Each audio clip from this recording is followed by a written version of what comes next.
இப்போ நான் கரூர் விஷயத்துக்கு வரேன். கரூரில் என்ன நடந்ததுன்னு அந்த கரூர் மக்களை கேட்டாலே புட்டு புட்டு புட்டு வைப்பாங்க. ஏன் மேலே பழியை தூக்கி போடுறீங்க?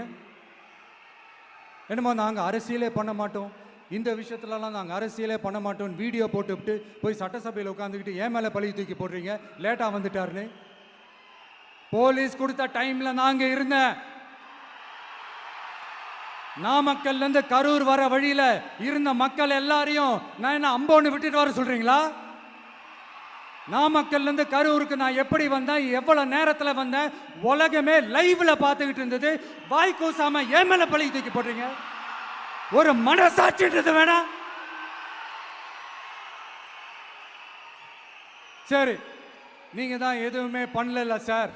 அப்புறம் ஏன் சார் 20 வருஷமா கரூரில் மட்டுமே, கரூர் பகுதியில் மட்டுமே போட்டி போட்ட உங்களுடைய ஒரு அடிமைய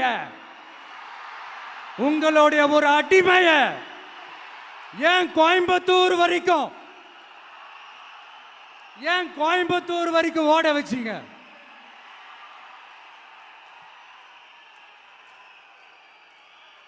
அதனால மக்களே,